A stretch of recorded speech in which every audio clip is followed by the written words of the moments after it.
Good morning students. आज हम बात करेंगे बीएससी पार्ट सेकंड के टॉपिक समघाती रेखिक अवकल समीकरण या होमोजीनियस लीनियर डिफरेंशियल इक्वेशंस क्या होती है, उनके हल ज्ञात करने की विधि क्या है, उसके बारे में हम चर्चा करेंगे।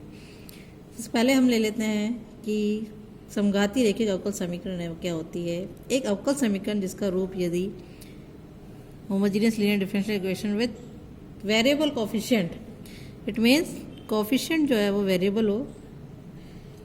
चर हो। जैसे हमारी ये इक्वेशन है x की power n d n y upon d x n plus a one x की power n minus one d n minus one y upon d x n minus one plus a two x n minus two d n minus two y upon d x n minus two plus and so on plus a n minus one x d y by d x plus a n Y is equals to q of x. इस रूप की कोई समीकरण है जहां हमारे पास a one a two a three up to a n अचर है तथा क्यू एक्स जो है वो एक्स का कोई फलन है। तो इस रूप की जो अवकल समीकरण हो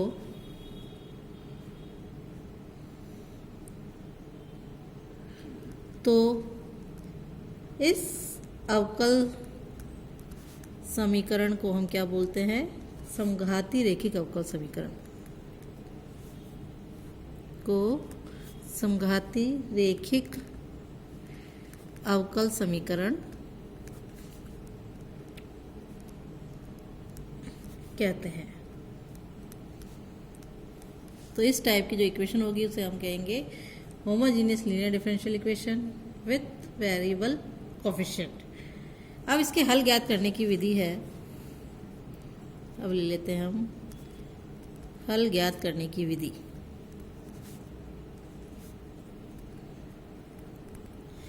दी हुई समघाती रेखिक अवकल समीकरण, जो इसे हम समीकरण एक नाम दे देते हैं, इसके अचर गुणांकों वाले रेखिक अवकल समीकरण में रूपांतरित कर सकते हैं। अब ये जो हमारी इसकी जो कोफिशिएंट है, वेरिएबल है या अचर है, इन्हें हम अचर गुणांकों वाले रेखिक अवकल समीकरण में रूपांतरित कर सकते हैं। यदि हम, और कैसे कर सकते हैं? यदि हम स्वतंत्र चर जो है हमारा x जो है उसको नए चर z में परिवर्तित कर दे तो ये हमारा अचर गुणांकों वाले रेखिक अवकल समीकरण बन जाएगी। किस प्रकार करेंगे? देखिए, हम मान लेते हैं, माना z equal to log of e x है। इसे हम लिख सकते हैं x इज टू ई की power z। D y by d x हमने निकाला, डी वाई बाय जेड का फलन है, इसलिए d z by d x इस रूप में लिखेंगे, जो कि हो जाएगा one upon x d y upon d z. और x से यहाँ मल्टीप्लाई हो गया, x d y by d x बराबर हो जाएगा d y by d z. इसे हम इस रूप में लिख सकते हैं, या इसे लिख सकते हैं डी ऑफ y, जहाँ डी जो ऑपरेटर है, जहाँ डी ऑपरेटर जो है डी वाई डी जेड को प्रदर्शित करता है। ये हमें पता होना चाहिए। जहाँ हमारी होमोजेनियस लीनियर डिफरेंशियल इक्वेशन आएगी, वहाँ जो कैपिटल डी है ऑपरेटर हम काम में लेंगे वो रिप्रेजेंट करेगा डी बाय डी जेड को।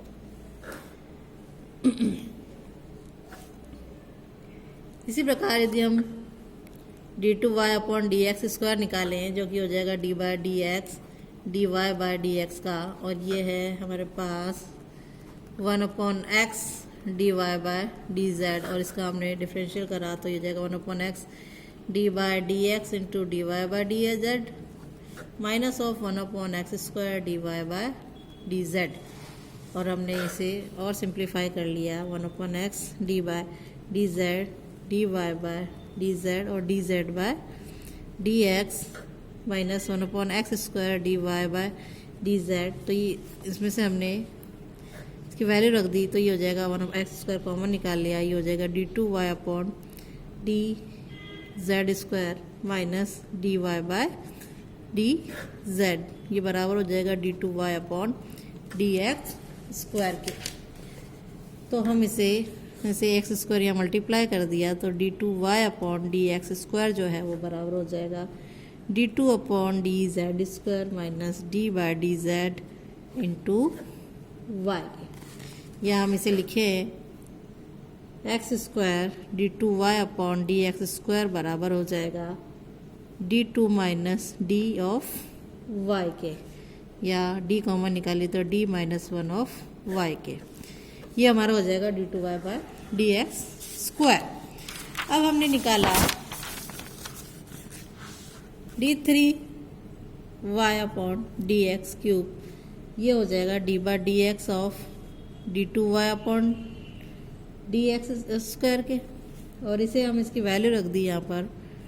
जो अभी निकल के आई 1 upon x square d2y upon d z square minus d y by d z, ये बराबर हो जाएगा 1 अपॉन एक्स स्क्वायर। अब इसको हमने डिफ्रेंशिएट कर लिया तो d by d z of d2y upon d z square minus d y by d z, और ये हो जाएगा d z by d x minus 2 upon x cube d2y upon d z square minus d y by d z के,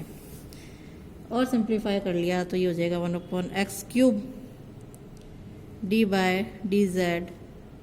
d2 upon d z square minus d by d z into y minus 2 upon x cube d2 upon d z square minus d by d z into y के। यानी हम इसको लिखें d3y upon d x 3 को लिखें और x को cube को यहाँ मल्टीप्लाई कर दें तो ये हो जाएगा x cube d3y upon d x 3 बराबर हो जाएगा d square minus d y minus 2 d square minus d of y के, और या इसे हम लिखें इस रूप में x3 d3y upon d x 3 बराबर हो जाएगा d minus 1 d minus 2 of y के। इसी प्रकार हम आगे कंटिन्यू करें और हम लिखें एक्स की power n d n y upon d x n के, तो ये बराबर हो जाएगा डी माइनस 1 इक्वल टू आ जाएगा इसके डी माइनस 1 डी माइनस 2 और डी माइनस एन प्लस 1 तक, एन माइनस 1 तक ये प्लस हो जाएगा ऑफ वाई के। जैसे हम 3 निकाला था 2 तक आ रहा था निकालेंगे तो एन माइनस 1 तक जाएगा, और इसको ऑपरेटर के रूप में लिखना हो तो हम लिखेंगे d of d n upon d x n, operator के रूप में हो जाएगा डी माइनस 1 डी माइनस 2 और डी माइनस एन प्लस 1 के, एक ऑपरेटर के रूप में काम करेगा ये। और इसी और अब समीकरण 1 को लिखें, समीकरण 1 से हो जाएगा हमारे पास d minus 1 d minus 2 and so on d minus n plus 1 into bracket बंद plus a1 d minus 1 d minus 2 ये जाएगा डी माइनस एन प्लस 2 तक ब्रैकेट बंद plus and so on, last जाएगा an बड़ा ब्रैकेट बंद y is equals to q of e की power x की जगह e की पावर क्या आ जाएगा z आ जाएगा। इसे समीकरण हम 2 नाम दे देते हैं, तो जो या हम इस तरीके से लिख सकते हैं f of d y is equals to q e की पावर z के रूप में इसे हम लिख सकते हैं, जो कि अचर गुणांकों वाला उच्च कोटि का रेखिक अवकल समीकरण है। अतः हम इसे अब ये हमारा जो समीकरण है वो अचर गुणांकों वाला बन गया है, वाला रेखिक अवकल समीकरण बन गया है। तो इट मीन्स हम किस प्रकार होमोजीनियस रेखिक अवकल समीकरण को अचर गुणांकों वाले रेखिक अवकल समीकरण में बदलेंगे वो हमने देख लिया, और इसे अब उसी प्रकार से सॉल्व करेंगे जिससे हमने पिछले जो टॉपिक पढ़े थे linear differential equation with constant coefficient, उसकी तरह हम इसको हल कर लेंगे। इसमें एक चीज़ हमें ध्यान रखनी है कि सबसे पहले समान रेखिक अवकल समीकरण को जो समीकरण 1 है उसको अचर गुणांकों वाले रेखिक अवकल समीकरण में हम रूपांतरित करते समय जो हमें ध्यान रखना है कि जो राइट हैंड साइड वाला QX है उसको x के स्थान पर e की पावर z में लिखें, और यहाँ जो कैपिटल D ऑपरेटर है उसका अर्थ है d अपॉन डी जेड, इसलिए हम उसी अकॉर्डिंग इसको सॉल्व करेंगे। अब और ऑक्सिलरी इक्वेशन अब यहाँ पर हम ले लेते हैं नोट कि अवकल समीकरण जो हमारी दो है का सहायक समीकरण किस प्रकार होगी और उसके हल सहायक समीकरण होगी क्या होगी, m -1 m-2 up to m-n+1 plus a1 into m-1 and so on m-n+2 तक।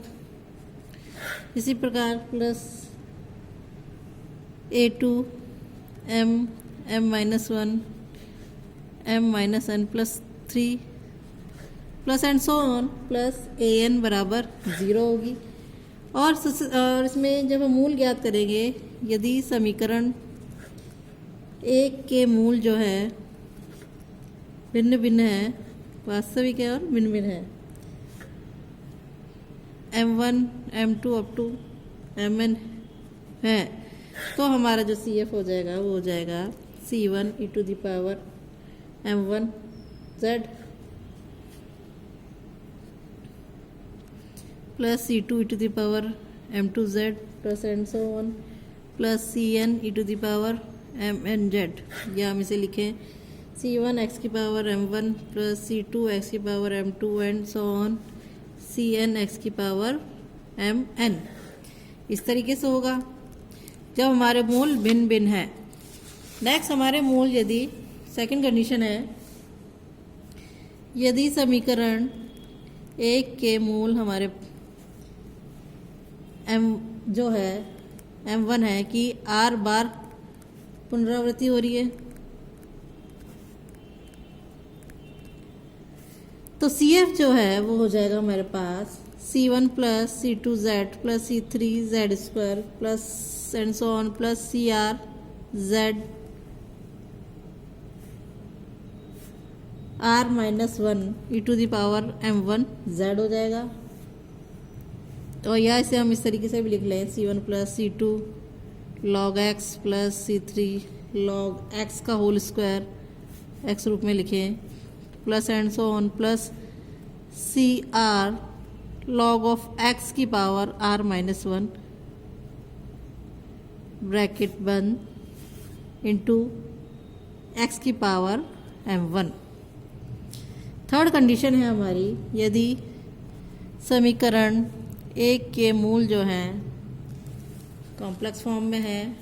या सम्मिश्र है या हम कहें अधिकल्पित है,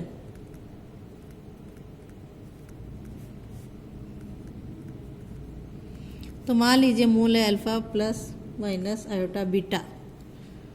तब हमारे पास जो CF है वो हो जाएगा e to the power alpha z C1 cos beta z plus C2 sine beta z, और x के रूप में लिखे तो x की power alpha C1 cos of beta log x plus C2 sine of beta log x, इस तरीके से होगा। फोर्थ कंडीशन है, यदि समीकरण के मूल alpha plus minus iota beta की 2 बार पुनरावृत्ति हो रही है, तो हमारे पास CF है वो हो जाएगा e की power alpha z C1 plus C2z cos of beta z plus C3 plus C4z into sine of beta z, और इसे x की फॉर्म में लिखें हम तो ये हो जाएगा हमारे पास x की power alpha C1 plus C2 log of x cos of beta log of x plus C3 plus C4 log x into sine of beta log x, इस रूप में हमारे पास CF हो जाएगा। नेक्स्ट है हमारा, ये तो था कॉम्प्लीमेंट्री फंक्शन निकालने के लिए 4 तरीके से हम कॉम्प्लीमेंट्री फंक्शन किस तरीके से निकालेंगे, जब हमारे पास मूल वास्तविक हो, अलग अलग हो दूसरा मूलों की पुनरावृत्ति हो, तीसरा मूल सम्मिश्र हो और सम्मिश्र मूल में भी पुनरावृत्ति हो तो कैसे निकालेंगे। अब हम यहाँ ले लेते हैं सबसे पहले इसमें कॉम्प्लीमेंट्री फंक्शन। हम देख चुके हैं कि हमें किस तरीके से, यदि हमारी समीकरण इस रूप में है, सबसे पहले हम पूरक फलन या CF कैसे निकालेंगे। जब हमारी समीकरण dy by dx is equals to m x की पावर m-1 है, यदि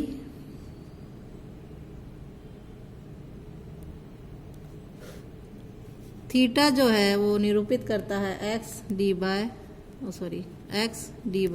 dx को, तब y is equals to x की पावर m, इसका एक हल है, इसका डिफरेंशियल किया तो dy by d x is to m x की पावर m-1 और x यहाँ मल्टीप्लाई कर दिया हमने, x dy by d x कर दिया तो ये हो जाएगा m x की पावर m, यानी हम लिखे m इंटू वाई और इसे हम थीटा लिखें, यानी हम थीटा किसे लिखें x D by d x को, तो ये किसके बराबर है, m के बराबर। तो fm जो है वो बराबर 0 होगा, जो कि सहायक समीकरण है। मान लीजिए इसके मूल जो है, माना मूल जो है वो है m1 m2 एंड mn है, जो कि वास्तविक व असमान है, भिन्न भिन्न है। तब हमारे पास जो y है वो हो जाएगा c1 x की power m1 plus c2 x की power m2 and so on c plus cn x की पावर mn, ये होगा। और यदि यहाँ पर्टिकुलर इक्वेशन के लिए ले रहे हैं और यदि समीकरण में किसी मूल m1 की पुनरावृत्ति r बार हो रही है, तब हमारे पास y हो जाएगा c1 plus c2 log x plus and so on plus cr log of x की पावर r-1 इंटू x की पावर m1, क्योंकि m1 रिपीट हो रहा है।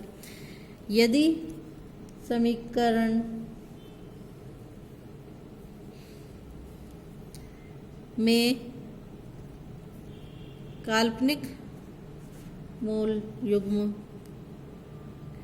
Alpha minus plus minus iota beta है, तो हमारे पास y हो जाएगा x alpha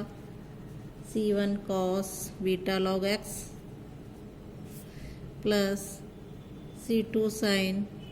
beta log of x, ये होगा पर्टिकुलर इक्वेशन। अब इसका विशिष्ट समाकलन कैसे निकालेंगे।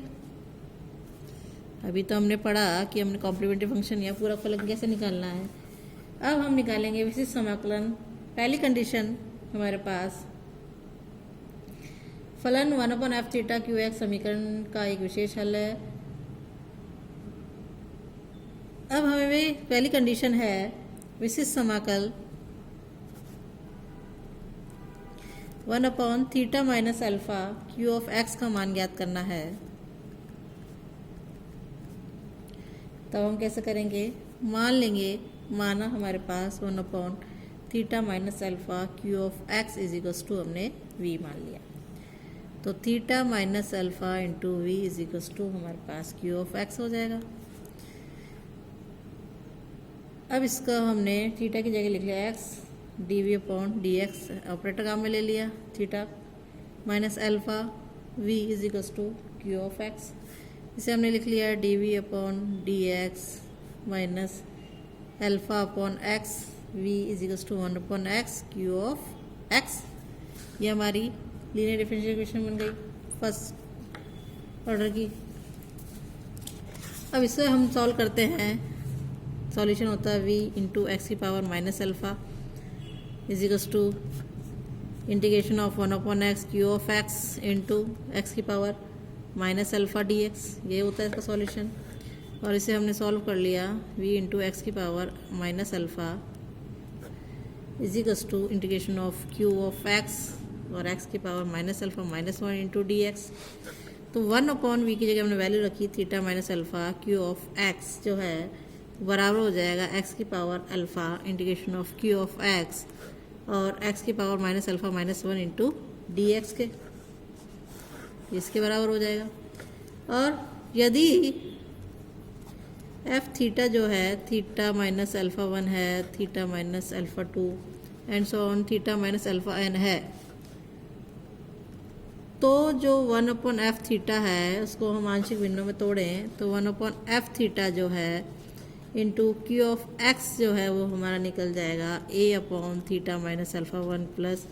a2 थीटा माइनस अल्फ़ा 2, ये इसके पार्शियल फ्रैक्शन हो जाएंगे, plus a upon theta minus alpha n into q of x। और इसको हम लिखें 1/f of theta q of x is equals to, ये हो जाएगा हमारे पास a1, इसका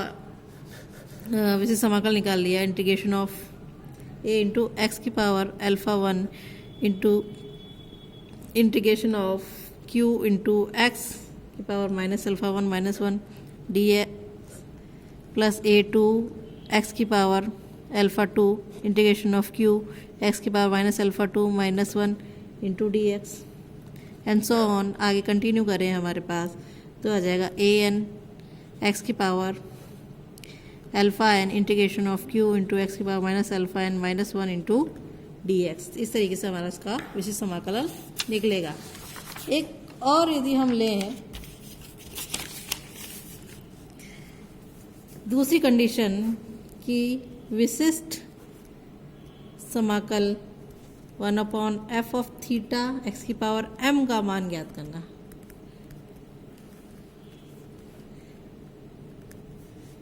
जहाँ हमारे पास f of m is not equal to 0 है, क्योंकि हम जानते हैं कि थीटा x की पावर m जो है वो होता है x d upon d x की पावर m, जो हम लिखते हैं m इंटू एक्स की पावर m। थीटा 2 हमने निकाला उत्तरोत्तर अवकलन से, तो ये हमारे पास हो जाएगा थीटा ऑफ m एक्स की पावर m जो हो जाएगा m स्क्वायर एक्स की पावर m। कंटिन्यू हम उत्तरोत्तर अवकलन निकालें तो थीटा n जो है x की पावर m बराबर हो जाएगा m की पावर n और x की पावर m, या ऐसे लिखें f ऑफ थीटा x की पावर m बराबर हो जाएगा f ऑफ m x की पावर m। x की पावर m लिखें तो ये जाएगा 1/f of theta into f of m into x की power m। It means 1/f of theta x की पावर m जो है वो बराबर हो जाएगा 1/f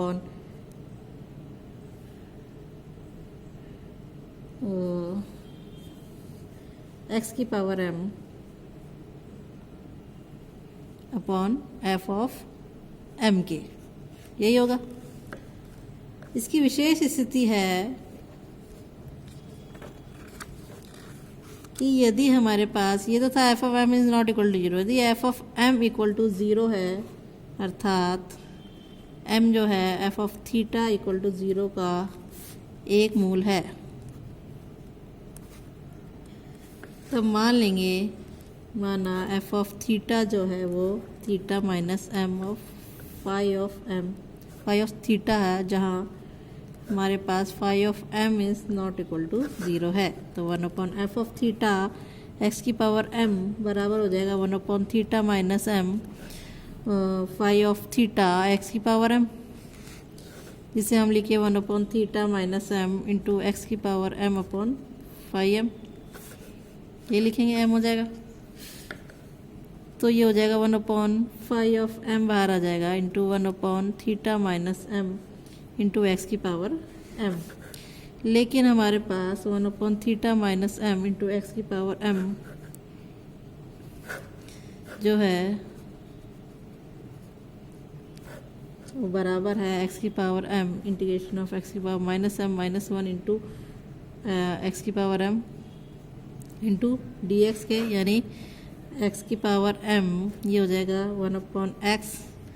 dx यानी x की पावर m log x हो जाएगा। और इसे हम लिखे हैं 1/f(θ), इसलिए ये हो जाएगा 1/f(θ) x की पावर m बराबर x की power m log of x upon phi of m। इस रूप में लिखा जाएगा। यदि इसी प्रकार, ये तो एक मूल था हमारा, इसी प्रकार यदि मूल m की r बार पुनरावृत्ति होती है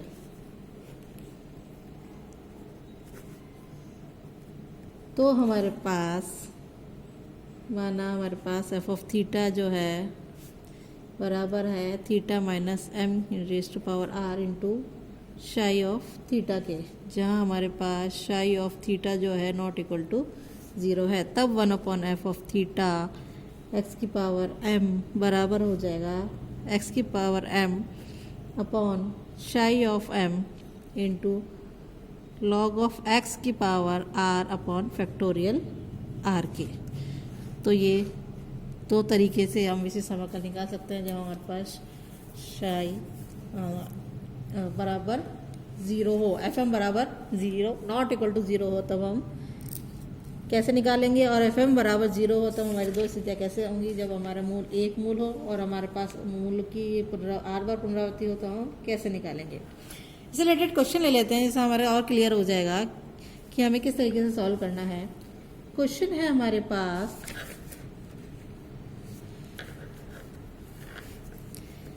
हल कीजिए x square d2y upon dx square plus 4x dy by dx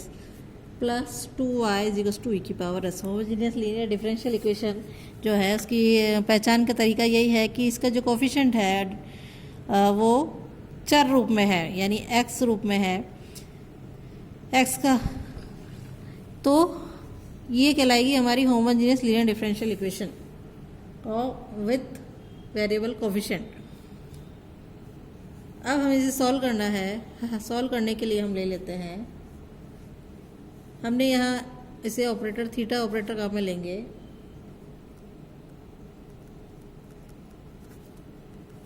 इसका प्रयोग करने पर हम देखते हैं हमारी जो इक्वेशन हो जाएगी, क्योंकि हम जानते हैं क्योंकि थीटा जो है वो है x d by d x के है, तो हमने यहाँ इसे लिख सकते हैं थीटा माइनस 1 लिख सकते हैं। ये हो जाएगा 4 theta plus 2 into y equals to e की पावर x। अब इसे हम सिंप्लीफाई कर लिया तो theta square plus 3 theta plus 2 into y equals to e की पावर x होगा। इसकी जो ऑक्सिलरी इक्वेशन है वो बन जाएगी m square plus 3m plus 2 बराबर 0, जिससे फैक्टर हो जाएंगे m प्लस 1 और m प्लस 2 बराबर 0। m की दो वैल्यूज़ हो जाएंगी -1 और -2। CF हमारा निकल जाएगा x की पावर -1 और C2 x की पावर -2 होगा। इसे समीकरण एक नाम दे देते हैं। अब इसका पर्टिकुलर इंटीग्रल हमें निकालना है, तो हो जाएगा 1/थीटा square plus 3 theta plus 2 into e की पावर x, और ये हो जाएगा हमारा 1/थीटा प्लस 1 और थीटा प्लस 2 इंटू ई की पावर x। तो सॉल्व करने के लिए इसके पार्शियल फ्रैक्शन कर लेंगे 1/थीटा plus 1 minus 1/थीटा plus 2 into e की पावर x, और इसके सॉल्व किया हमने तो ये हो जाएगा x की पावर -1 इंटीग्रेशन ऑफ ई की पावर x इंटू एक्स की power 1 minus 1 D x minus of x की पावर -2 इंटीग्रेशन ऑफ ई की पावर x इंटू एक्स की power 2 minus 1 into d x. इसे और सिंप्लीफाई कर लिया तो ये जाएगा x की पावर -1 ई की पावर x का ई की power x into d x हट जाएगा, माइनस एक्स की पावर -2 अंदर से इसको सॉल्व किया तो ये हो जाएगा हमारे पास x इंटू ई की power x minus integration of e की पावर x डी एक्स की पावर -1 ई की power x minus of x -1 e की power x minus minus plus x की पावर -2 ई की पावर x, और इसे simplify कर लिया तो ये हो जाएगा x की पावर -2 इंटू ई की पावर x। जो पी आई है हमारा ये निकल के आया। तो हमारा जो इसका व्यापक हल है वो हो जाएगा y is to C F plus P I, जो कि हो जाएगा y is to C one x की power -1 plus C two x की पावर -2 प्लस एक्स की पावर -2 इंटू ई की पावर x, इसका व्यापक सॉल्यूशन हो जाएगा। इसी प्रकार हम एक दूसरा क्वेश्चन और लेते हैं, इसके अंदर हमें और क्लेरिफाई हो जाएगा। क्वेश्चन है हमारा पास, हल कीजिए x3d3y upon dx3 plus 2x² d2y upon dx² plus 2y is equals to 10 into x plus 1 upon x. मान लेते हैं, माना हमारे पास जो z है वो है log ऑफ ई एक्स, यानी हम x लिखें वो हो जाएगा e की पावर z।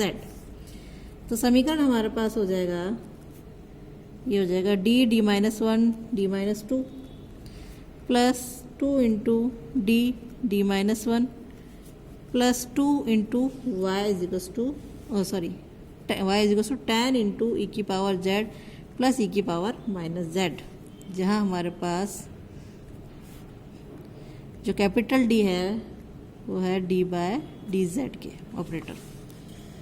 या हम इसे लिखें, इसको सिंप्लीफाई करके लिखें हम d3 minus d square plus 2 into Y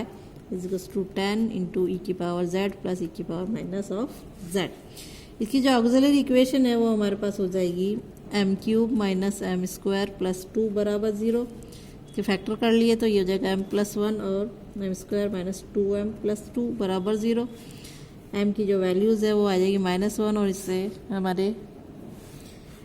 अधिकल्पित मान आएंगे 1 प्लस माइनस आयोटा। इसका जो CF है वो हमारे पास हो जाएगा C1 e की पावर -z प्लस e की power z, C2 cos of z plus C3 sine of z। और x रूप में लिखें तो ये हो जाएगा C1 x की power -1 plus x, C2 cos of log x plus C3 sine of log x। ये हमारा हो गया समीकरण 1, यानी इसका समीकरण का CF। अब हमें निकालना है PI, जो हो जाएगा 1/d+1 और उसके भी d2 minus 2d plus 2 into 10 into e की पावर z प्लस ई की power minus of z bracket में। अब इसे 10 बाहर ले लिया, इसे सिंप्लीफाई किया, अलग अलग पे कर रही हैं, पहले अप्लाई करें तो ये हो जाएगा d+1 और d² minus 2d plus 2 into e की power z plus 1/d+1 d2 minus 2d plus 2 into e की पावर माइनस ऑफ z के लिए सॉल्व करना है। तो सॉल्व करने के लिए से ये हो जाएगा 10 और इसमें हम वैल्यू रख देंगे, सिंप्लीफाई करेंगे 1/2 हो जाएगा और यहाँ रखेंगे तो ये कैंसिल हो जाएगा, 1 बचेगा तो जाएगा 1/2 ई की पावर z और ये हो जाएगा प्लस माइनस रखने पे 0 हो रहा है इसलिए इसको 1/d+1 और ये हो जाएगा ई की पावर z और यहाँ वैल्यू हमने रख दी 1 रखी, यहाँ पे 1 और 2 3 में से 2 गए, 1 + 2 + 2 हो जाएगी +2, हाँ -1 वैल्यू रखी तो ये आ जाएगा हमारे पास 1 + 2 + 2 और इसे सिंप्लीफाई कर लिया हमने तो ये 10 ई की पावर z/2 प्लस 1/5 ई की पावर माइनस आएगा ई की पावर -z/d+1 आ जाएगा। इसे सिंप्लीफाई और कर लिया 10 इंटू ई की पावर z/2 प्लस ई की पावर -z/5, इसे सिंप्लीफाई किया तो ये हो जाएगा 1/d-1 प्लस 1 इंटू 1 और ये सॉल्व होके आ जाएगा 10 इंटू ई की power z/2 plus 1/5 z into e की पावर माइनस ऑफ z, जैसे हम लिखे हैं x के रूप में तो ये हो जाएगा 5x प्लस 2x की पावर -1 log ऑफ x और जो y हो जाएगा वो हो जाएगा हमारे पास CF प्लस PI। इसे समीकरण 2 नाम दे दिया तो हो जाएगा समीकरण 1 और समीकरण 2 का जो जोड़ होगा वो हमारा व्यापक हल होगा समीकरण का। तो इस प्रकार हमें क्वेश्चन सॉल्व करने हैं। इसके लिए इतना ही, धन्यवाद।